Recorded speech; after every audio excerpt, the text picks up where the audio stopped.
अमित शाह तटकर यांच्या घरी स्नेहभोजनासाठी दाखल झालेले आहेत। खरं तर केंद्रीय गृहमंत्री अमित शाह हे 2 दिवसांच्या महाराष्ट्र दौऱ्यावर असताना आता ते तटकर यांच्या घरी स्नेहभोजनासाठी दाखल झाल्याची माहिती समजते। रायगडमधील सुतारवाडी तटकर यांच्या घरी स्नेहभोजनाचं आयोजन करण्यात आलंय। यावेळी एकनाथ शिंदे आणि फडणवीसही शहांसोबत उपस्थित असल्याची माहिती समोर येते। खरं तर अमित शाह हे 2 दिवसांच्या महाराष्ट्र दौऱ्यावर आहेत।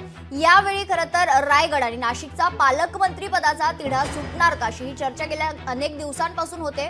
त्याच्यामुळे सुनील तटकरे यांच्या घरी स्नेहभोजनादरम्यान नेमकी काय चर्चा होते हे देखील पाहणं महत्त्वाचं ठरणार आहे। या संदर्भात अधिक माहिती जाणून घेऊयात। आमचे प्रतिनिधी भारत गोरेगावकर आपल्या सोबत जोडले गेलेत। भारत, खरं तर अमित शाह जे आहेत ते तटकर यांच्या घरी दाखल झाल्याची माहिती समोर आलेली आहे।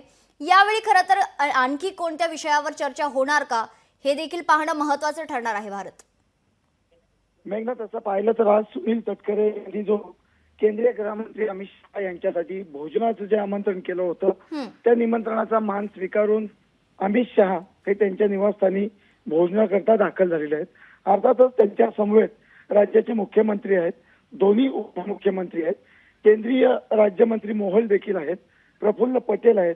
याशिवाय आपण पाहिलं तर महाराष्ट्र राज्य सरकारमधील मंत्री चंद्रकांत पाटील आहेत, आशिष शेलार आहेत, भाजपाचे आमदार महेश बालदी, प्रशांत ठाकूर ही सर्व मंडळी आता सुनील तटकरे यांच्या निवासस्थानी स्नेहभोजनासाठी उपस्थित राहिलेली आहेत। यात एक आपण जर दृष्टिक्षेप टाकला तर सुनील तटकरे यांनी भरत गोगावले यांना देखील निमंत्रण दिलं होतं, जे राज्याचे मंत्री आहेत। आणि खरा तिढा जो आहे राष्ट्रवादी आणि शिवसेना हा पालकमंत्री पदावरनं आहे। असं असताना भरत गोगावले हे तटकर यांचं निमंत्रण स्वीकारतात का, त्यांच्या घरी या सर्व मान्यवरांसोबत भोजनासाठी येत आहेत का, याकडे सर्वांचं लक्ष लागलं होतं।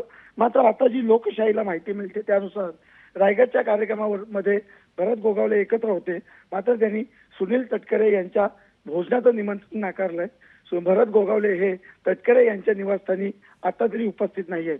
त्यामुळे आता अमित शहा यांच्या भोजनानंतर महायुतीचे जे प्रमुख नेते आहेत यांच्यामध्ये कोणती चर्चा होते, राजकीय चर्चा होते का, आणि रायगड नाशिक या 2 ठिकाणच्या पालकमंत्र्यांचा तिढा जो आहे तो सुटतोय काय, याकडे सर्वांचं लक्ष आहे। मेघना, निश्चित भारत, खरं तर आपण जर पाहिलं तर अमित शाह यांनी भाषणाच्या वेळी हे सांगितले की मी राजकारणासाठी महाराष्ट्रात आलेलो नाहीये, छत्रपती शिवाजी महाराज यांचा आशीर्वाद घेण्यासाठी, त्यांचे विचार घेण्यासाठी मी आलेलो आहे।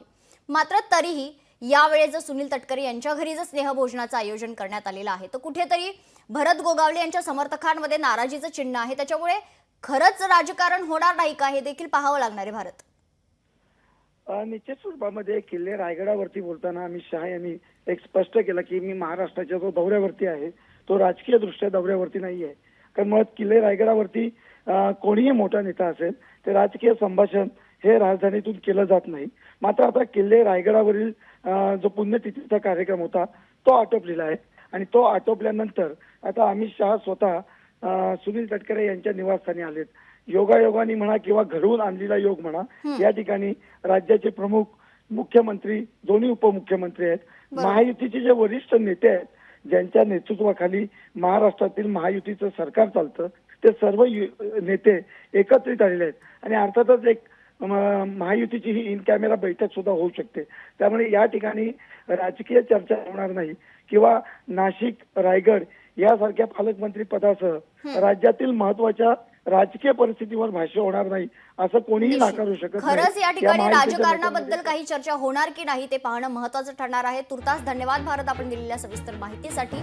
तर अमित शाह हे तटकरेंच्या घरी स्नेहभोजनासाठी दाखल झाल्याचं कळतंय। रायगडमधील सुतारवाडीत तटकरेंच्या घरी स्नेहभोजनाचं आयोजन करण्यात आलंय। एकनाथ शिंदे आणि फडणवीस देखील शहांसोबत उपस्थित असल्याची माहिती समोर येते। केंद्रीय गृहमंत्री अमित शाह हे 2 दिवसांच्या महाराष्ट्र दौऱ्यावर असताना आज खरं तर सुनील तटकरे यांच्या घरी ते स्नेहभोजनासाठी दाखल झालेले आहेत। लोकशाही मराठी ऐका, पहा, जागरूक रहा।